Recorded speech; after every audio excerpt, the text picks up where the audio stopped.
होली पर मां ने बनाया 5 बेटियों का गाजर ड्रेस। होली पर मां ने बनाया 5 बेटियों का गाजर ड्रेस। गरीब सुनीता अपने छोटे से घर में रात के समय अपनी सिलाई मशीन पर कपड़े सी रही थी और उसके घर में उसका पति महेश और उसकी 5 बेटियां रिया, दिया, कोमल, पायल और अनीता ये सब सोए हुए थे। पता नहीं कब ये गरीबी हमारा पीछा छोड़ेगी। माँ, आप इतनी रात गए कपड़े क्यों सी रहे हो? आप सो जाइए माँ, वरना आपकी तबीयत खराब हो जाएगी। बिटिया, तू सो जा, मैं थोड़ी देर में सो जाऊंगी। माँ, आप सारा दिन खेत में काम करके कितना थक जाते हो, ऊपर से आप रात भर सिलाई का काम करते हो। आप इतना सब मत कीजिए माँ, वरना आपकी तबीयत खराब हो जाएगी। मुझे कुछ नहीं होगा बिटिया, चल अब तू सो जा। गरीब सुनीता रात के 1 बजे अपने छोटे से घर में अपनी सिलाई मशीन पर कपड़े सी रही थी। उसके छोटे से घर में उसका पति महेश और 5 बेटियां रिया, दिया, कोमल, पायल, अनीता सोई हुई थीं। तभी सुनीता रोज की तरह पूरी रात भर सिलाई करती है। अगली सुबह सुनीता मिट्टी के चूल्हे पर सबके लिए चाय बनाती है। माँ, 15 दिन बाद होली का त्योहार है। आप होली पर हमें नए कपड़े, पिचकारियाँ ये सब दिलवाओगे ना? हाँ माँ, इस बार की होली हमें बड़े धूमधाम से खेलनी है। बच्चों, तुम तो जानते हो हमारी आर्थिक परिस्थिति इस समय ठीक नहीं है। मेरे साथ हुई इस दुर्घटना के बाद अपने इस परिवार की सारी जिम्मेदारी अकेली सुनीता पर आ चुकी है। अगर मैं अपाहिज बनकर घर में बैठा ना होता तो आज हमारे ऊपर इतनी गरीबी कभी नहीं आती। जी, आप क्यों बार बार उसी बात को सोचते हो? क्या करूं सुनीता, घर के ऐसे हालत देखकर और अपने बच्चों की उदासी देखकर हर बार वो बात मेरे मन में आ जाती है। कुछ महीने पहले ही एक सड़क दुर्घटना में महेश का एक पैर कट चुका था। वो धनकपुर गांव में मजदूरी का काम करता था। तब से वो घर में अपाहिज बनकर बैठ चुका था। महेश के साथ हुए इस हादसे के बाद सुनीता उसी गांव के सेठ बंसीलाल के खेत में मजदूरी का काम करके अपने परिवार का पालन पोषण करने लगी। थोड़े समय बाद सुनीता रोज की तरह बंसीलाल के खेत में चली जाती है और उसकी बेटियां और पति अपने छोटे से किराए के घर में बैठे थे। सुनीता की रोज की आमदनी केवल 200 रुपए थी। इतनी कम आमदनी में सुनीता और उसके परिवार को अपना गुजारा चलाने में काफी मुश्किलों का सामना करना पड़ता था। बंसीलाल अपने खेत में हर समय गाजर की ही फसल करता था। तभी सुनीता फसल को पानी देती है तो वहाँ बंसीलाल आता है। सुनीता, बाकी मजदूर कहाँ है? मालिक, वो अब तक आए नहीं, सुबह 11 बजे आते हैं। अच्छा, कोई नहीं, तुम दो पानी। सुनीता फसल को पानी देने लगती है। थोड़े समय बाद खेत में काम करने वाले बाकी मजदूर भी खेत में आते हैं और सुनीता के साथ काम करते हैं। दोपहर का समय, सुनीता रोज की तरह खेत से कई सारे गाजर लेकर अपने घर आती है और अपने हाथों से आज भी गाजर का हलवा बनाती है। ये क्या माँ, आपने आज भी गाजर का हलवा बनाया? अरे, कल तो हमने गाजर का हलवा खाया था।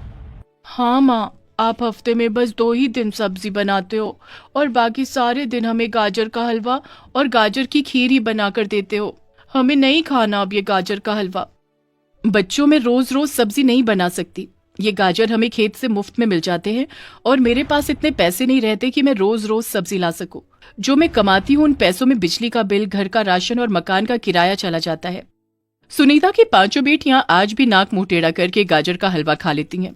पैसों के ना होने से सुनीता सब्जी नहीं बना पाती, इसीलिए वो हर बार खेत से लाए गाजर का हलवा बनाकर ही अपने बच्चों को खिला देती है। इसी तरह दिन प्रतिदिन बीतने लगे।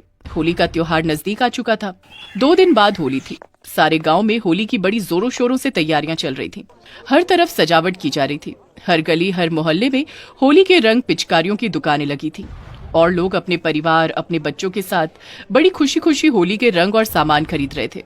अब उन सबको देखकर रिया और उसकी बहनें फटे पुराने कपड़े पहने एक जगह उदास होकर खड़े थे। रिया दीदी, देखिए सब बच्चे अपने माता पिता के साथ कैसे नए कपड़े पहनकर होली के सामान खरीद रहे हैं और एक हम हैं जो ऐसे फटे पुराने कपड़े पहनकर खड़े हैं।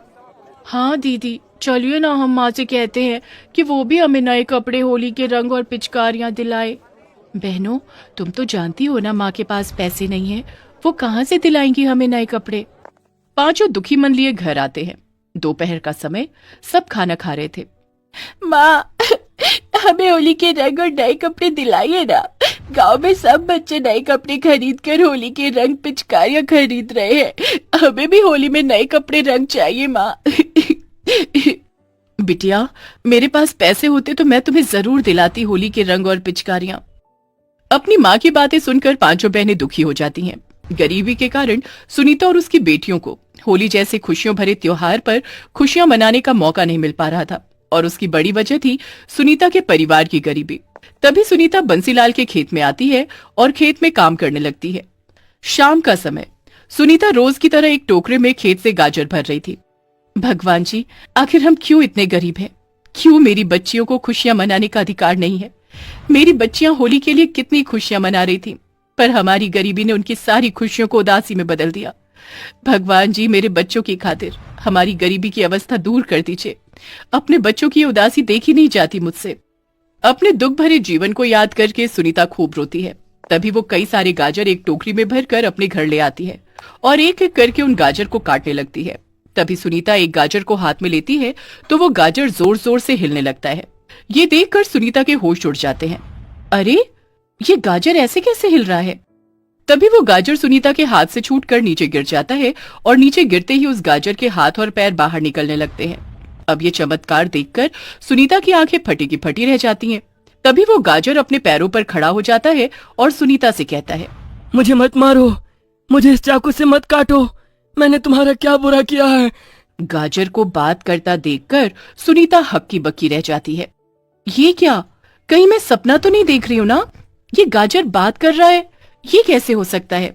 सुनीता, मैं एक जादुई गाजर हूँ, मुझे मत मारो, तुम जो मांगोगी मैं वो तुम्हें सब दूंगा, बस मुझे मत काटना। जादुई गाजर? तुम सच में जादुई गाजर हो? मुझे तो यकीन ही नहीं हो रहा है। तुम मुझसे कुछ मांग कर तो देखो। अगर ऐसा है तो तुम मेरी 5 बेटियों के लिए बढ़िया से नए कपड़े ला सकते हो। तभी वो जादुई गाजर अपने जादू से सुनीता के पास खूबसूरत सा एक लहंगा, 2 फ्रॉक और 3 बढ़िया से खूबसूरत से महंगे ड्रेस लाता है। ये देखकर सुनीता बड़ी खुश हो जाती है। तभी वहाँ उसकी 5 बेटियां आती हैं। अरे वाह, इतनी बढ़िया ड्रेस! माँ, ये ड्रेस कहाँ से आई? बिटिया, ये इस जादुई गाजर ने दिए मुझे। जादुई गाजर? हाँ, ये एक जादुई गाजर है। हाँ, मैं एक जादुई गाजर हूँ। सुनीता, जब तुमने मुझे हाथ में लिया था तभी मैंने तुम्हारे जीवन के सारे दुख पढ़ लिए थे। तुम जीवन की दुखियारी हो सुनीता, पर अब तुम चिंता मत करो, मैं आ गया हूँ ना, अब मैं तुम्हारी सारी परेशानी दूर कर दूंगा। ये सुनकर सुनीता और उसकी बेटियां बड़ी खुश हो जाती हैं। तभी वो जादुई गाजर अपने जादू से सुनीता के घर में कई सारा राशन भर देता है और बहुत सारे पैसे देता है और काफी सारी चीजें अपने जादू से लाता है। ये सब देखकर सुनीता बड़ी खुश हो जाती है। अरे वाह, तुमने तो हमें एक ही पल में अमीर बना दिया। बहुत बहुत शुक्रिया जादुई गाजर। अच्छा सुनीता, अब मैं चलता हूँ।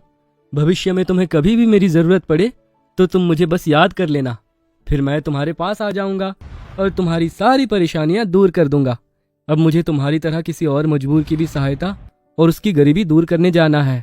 अरे रुको रुको, तुमने तो हमें होली का सामान ही नहीं दिया, हम होली कैसे खेलेंगे? तभी जादुई गाजर अपने जादू से सुनीता के बच्चों को बहुत सारा होली का रंग और गाजर की तरह दिखने वाली होली की कई सारी पिचकारियां देकर वहां से गायब हो जाता है। होली वाले दिन सुनीता की 5 बेटियां वो नई ड्रेस पहनती हैं तो 5 को वो ड्रेस काफी ढीली होने लगती है। अरे माँ, ये ड्रेस तो मुझे कितना ढीला हो रहा है। हाँ माँ, मुझे भी ढीला हो रहा है। 5 को ड्रेस ढीले होते हैं। कोई नहीं, मैं अपनी सिलाई मशीन पर अभी तुम 5 के कपड़े सही कर देती हूँ। सुनीता फटाफट एक एक करके 5 के कपड़े फिट कर देती है। तभी सुनीता और उसकी 5 बेटियां नए कपड़े पहनकर गांव में आती हैं और सबके साथ बड़ी धूमधाम से होली खेलती हैं। अपने बच्चों को ऐसे खुश देखकर महेश